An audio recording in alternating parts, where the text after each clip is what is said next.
നമസ്കാരം. ആലപ്പി അഷ്റഫ് കണ്ടതും കേട്ടതും എന്ന എന്റെ ചാനലിലേക്ക് ഏവർക്കും സ്വാഗതം.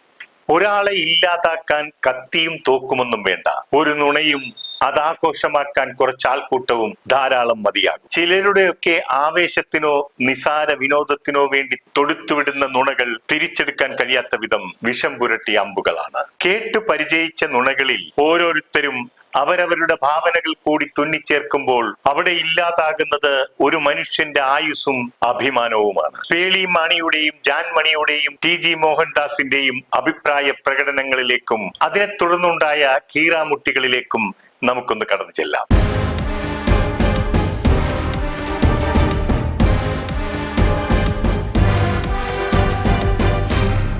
ചില വ്യക്തികൾ ഒന്നുമില്ലായ്മയിൽ നിന്നും കടന്നു വന്ന് പേരും പ്രശസ്തിയും പണവും ഒക്കെ നേടിക്കഴിഞ്ഞാൽ പിന്നെ വന്ന വഴി അപ്പാടെ അങ്ങ് മറക്കും. പിന്നെ ഞാൻ ഏതോ വലിയ സംഭവമാണ്, ഞാൻ പറയുന്നതൊക്കെ വേദവാക്യമാണെന്ന ഭാവത്തിൽ മറ്റുള്ളവരോട് പുച്ഛഭാവത്തിലുള്ള സംസാരവും പെരുമാറ്റവും അങ്ങ് തുടങ്ങും. ഒരാൾ അത്യുന്നതിയിൽ എത്തുമ്പോഴാണ് അയാളുടെ മനോഭാവത്തിന് മാറ്റമുണ്ടാകേണ്ടത്. അവരുടെ വാക്കുകൾക്ക് സത്യത്തിന്റെയും ധർമ്മത്തിന്റെയും നീതിയുടെയും അനുകമ്പയുടെയും ആദരവിന്റെയും സ്ഫുരണമുണ്ടാകണം. ബഹുമാനം അർഹിക്കുന്ന വ്യക്തികളെ പരമപുച്ഛത്തോടെ കണ്ട് അവരെ ഇകഴ്ത്തി സംസാരിക്കുവാൻ ഒരിക്കലും പാടില്ല. അഹങ്കാരത്തിന്റെ മൂർധന്യാവസ്ഥയിൽ എത്തി നിൽക്കുന്ന ഇത്തരക്കാർ പടുത്തുയർത്തിയ മണിമാളികയിലേക്ക് കല്ലെറിയുകയും അവരുടെ സ്ഥാനം ചവിറ്റുകൊട്ടയിലേക്ക് തള്ളപ്പെടുകയും ചെയ്യുമെന്നുള്ളത് ഒരു ചരിത്ര സത്യമാണ്.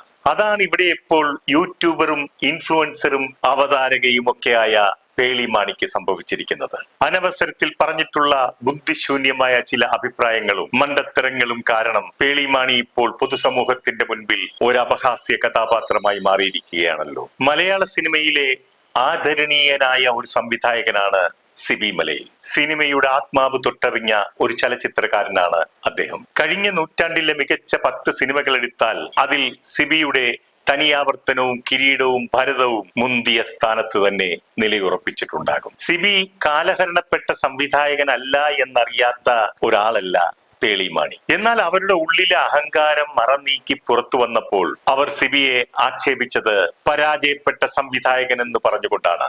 CJPയുടെ നേതൃത്വത്തിൽ ഡൽഹിയിൽ നടന്ന വിദ്യാർത്ഥി പ്രക്ഷോഭത്തിനെതിരായി നിലപാടെടുത്ത പേളി മാണിയെ വിമർശിച്ചുകൊണ്ട് സിബി മലയിലിന്റെ മകൻ ജോയുടെ ഷെയ്ം ഓൺ യു എന്ന കമന്റാണ് പേളിയെ ചൊടിപ്പിച്ചത്. തനിക്കെതിരായ ഒരു ശബ്ദം കേട്ടതിലുള്ള അസഹിഷ്ണുതയാണ് ജോയുടെ പിതാവായ സിബിയെ കഴിവുകെട്ടവനായി ആക്ഷേപിക്കാനുള്ള കാരണം. പേളി ഒരുപക്ഷെ ധരിച്ചിട്ടുണ്ടാകാം തന്റെ ലക്ഷോപലക്ഷം വരുന്ന ഫോളോവേഴ്സ് താൻ പറയുന്ന വളിപ്പുകളും മണ്ടത്തരങ്ങളും പൊട്ടത്തരങ്ങളും ഒക്കെ കൈയടിച്ച് പ്രോത്സാഹിപ്പിച്ച് ഒപ്പം നിൽക്കുമെന്ന്. ഇവിടെയാണ് പേളി മാണിക്ക് അടിയേറ്റത്. ഒറ്റയടിക്ക് 3-4 ലക്ഷം സബ്സ്ക്രൈബേഴ്സ് പേളിയെ വെറുത്തുകൊണ്ട് ഉപേക്ഷിച്ചുകൊണ്ട് സ്ഥലം കാലിയാക്കി. താങ്കൾ അത്ര വലിയ ഒരു കലാകാരിയോ ഒരു മഹാസംഭവമോ ഒന്നുമല്ല എന്ന് ഇപ്പോൾ മനസ്സിലായി കാണുമല്ലോ. താങ്കൾ പറയുന്ന കോമാളിത്തരങ്ങൾ കേട്ട് ഇഷ്ടപ്പെട്ട് ചിലർ നൽകിയ പിന്തുണയാണ് നിങ്ങളുടെ അംഗീകാരം. നിങ്ങൾ ബിഗ് ബോസ് മത്സരാർത്ഥിയായി എത്തിയപ്പോൾ നിങ്ങൾ കാഴ്ചവെച്ച നിഷ്കളങ്കതയും പെർഫോമൻസും ഒക്കെ കണ്ട്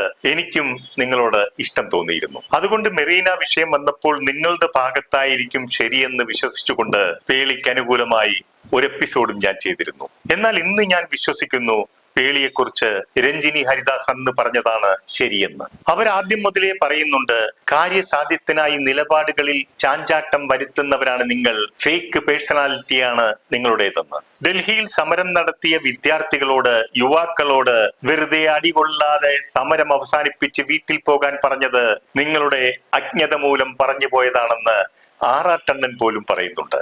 ആറാട്ടണ്ണൻ പറഞ്ഞത് കഷ്ടിച്ച് 10ാം ക്ലാസ് പാസ്സായ പേളി മാണിക്ക് വിദ്യാഭ്യാസത്തെക്കുറിച്ചും നീറ്റ് പരീക്ഷയെക്കുറിച്ചും എന്തറിയാമെന്നാണ്. വിവരക്കേടും ബുദ്ധിയില്ലായ്മയും ഒരു തെറ്റൊന്നുമല്ല. പക്ഷെ ഇത്തരം ഗൗരവകരമായ വിഷയങ്ങളിൽ വാ അടച്ചിരിക്കാനുള്ള മര്യാദയെങ്കിലും കാണിക്കണമായിരുന്നു. പണ്ട് പേളി മാണി ഒതുക്കി മൂലയിലിരുത്തിയ മെറീന മൈക്കലിന് ഓർമ്മയുണ്ടോ? അവർ ഇപ്പോൾ രംഗത്തെത്തിയിട്ടുണ്ട്. അവരെ കേൾക്കാൻ നിങ്ങളോടൊപ്പം നിന്ന് അവരെ കല്ലെറിഞ്ഞവരും അവരോടൊപ്പമുണ്ട്.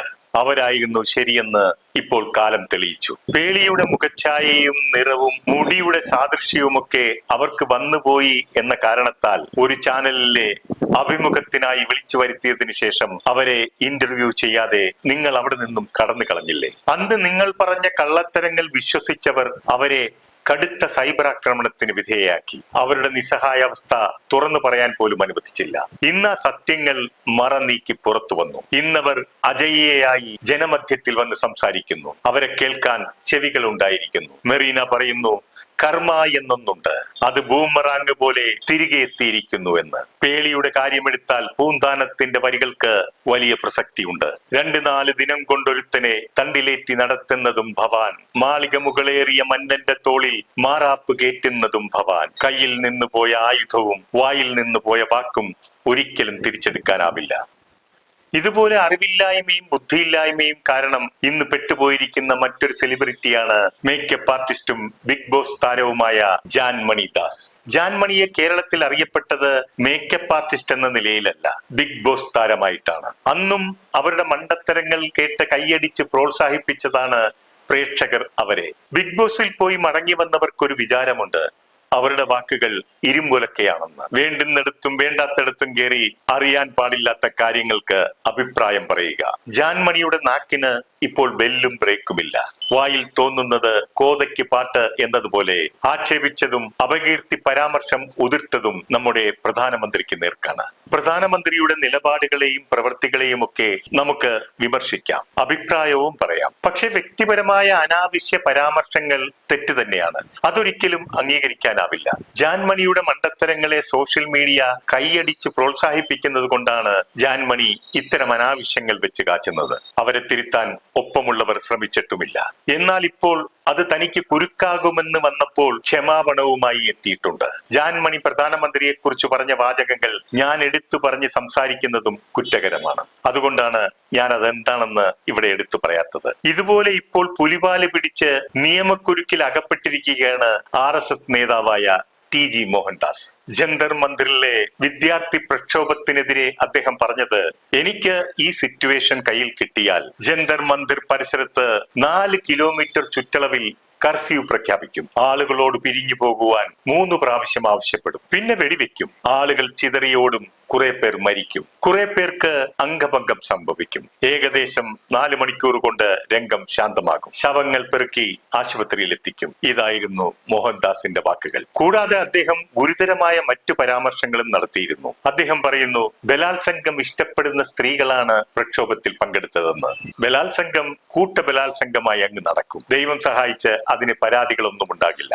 ജനാധിപത്യപരമായി പ്രതിഷേധിക്കുന്ന കുട്ടികളെ കൂട്ടത്തോടെ കൊലപ്പെടുത്തണമെന്നും ഗുരുതരമായി പരിക്കേൽപ്പിക്കണമെന്നും ആവശ്യപ്പെടുന്ന തരത്തിലുള്ള പ്രസ്താവനകൾ ഒരു സാധാരണ രാഷ്ട്രീയക്കാരന്റെ അഭിപ്രായമായി കാണാൻ കഴിയില്ല.